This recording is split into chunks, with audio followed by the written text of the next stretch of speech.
then, I thought I'd give you guys a little first impressions review of the motorbike lift table I've recently acquired. It's a Schwitzer one, and it was under £400, so it's quite a cheap one. But I wanted to modify it slightly. I didn't like some of the features it came with. What it came with was this rather tacky wheel clamp and this bolt on here override bar. So you wheel the bike up till your tyre hits the front of that, and then you turn that screw and clamp the front wheel in there. Now, not happy with that. Get them out of the way. So I wasn't happy with that because I do a lot by myself and I like being independent. So what I've done is I've purchased one of these. You've probably seen these.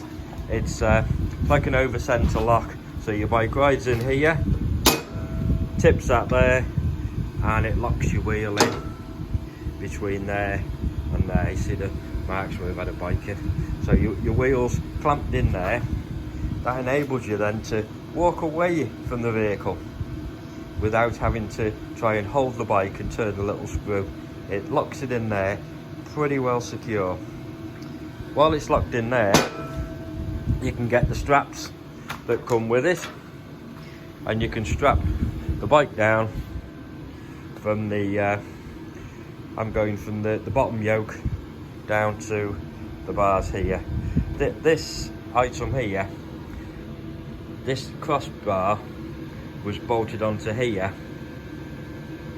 I've moved the whole unit forward so I can fit a longer bike on the rack, because I've got a Harley over there that's quite a long wheelbase. So I've moved the whole lot forward, so the front wheel sits there, the front of the front wheel overhangs here. This I've bolted back here to give me a wider anchorage point on those two to make it a little bit more stable, and that I've just ridden over the top of it and bolted it down through the deck to the floor there. The advantage with this as well, the other advantage with this, I can load single-handed. The bike's held securely, enabling me to walk around the bike and strap it down. And you'll see it comes with little R-clips here. So I can pull the R-clips out, and I can pull these pins out here. And then it's just simply that bolt, and you can take all of this front support out. The over centre lock here has got a pin through it. You can pull that pin out and you can remove that. So you've then got full access to the forks, to the front wheel. It can all be removed. Some of the fixed ones, you'd be stuck with the front wheel stuck in the clamp, and it would limit the maintenance you could do with it when it's there. Do that later. So it'll limit the maintenance you can do with it. With this, you could put a front paddock stand underneath the yoke, lever it up. You could have a rear paddock stand on it down there. You could strap it down from the yokes down. You could strap it down from the foot pegs or the frame down to mounting points here and here. You could move them around, put them here. The other thing I have, which I can use with it, is this, which is quite handy. So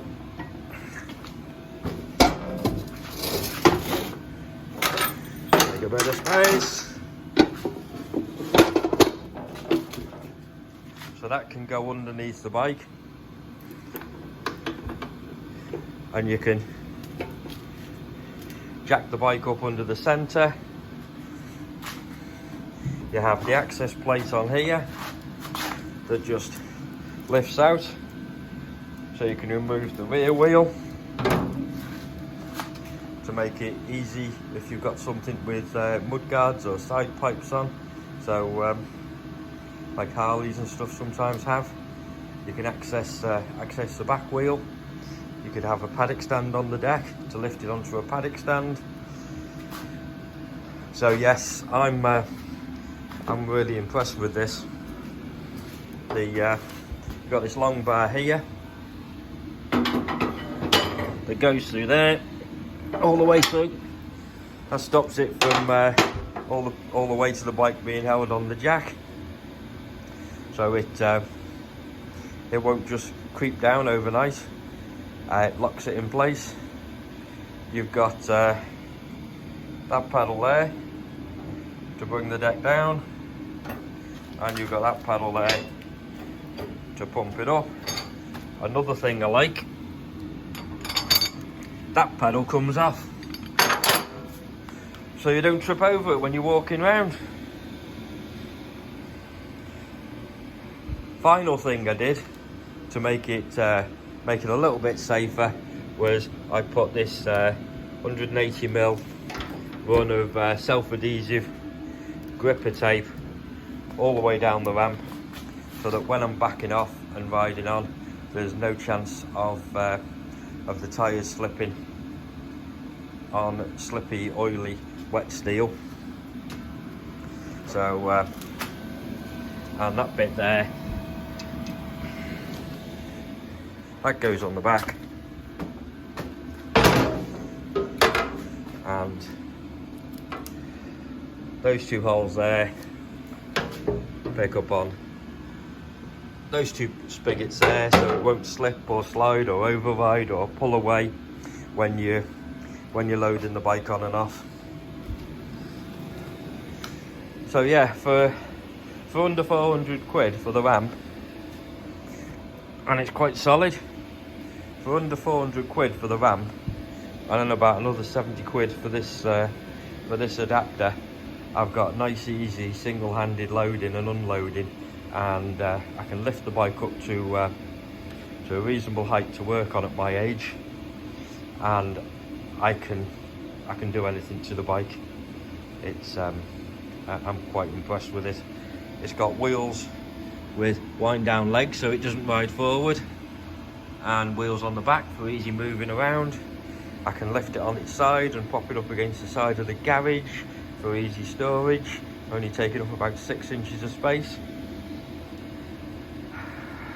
What else can I say? I'll put some photos in as I'm doing this probably, so you can see a bike on it. I've not been paid for this review, it's not a sponsored link. It's just hopefully helpful for some people, so that they can see what you can get and what about 400 quid gets you in way of a lift. The other one, I race a little cycle cart, and that cycle cart I can put that on backwards, and I can lift that cycle cart up to a better height to work on. I just have to take 4 bolts out of here to remove this, and I can wheel the cycle cart on. I have one final plan.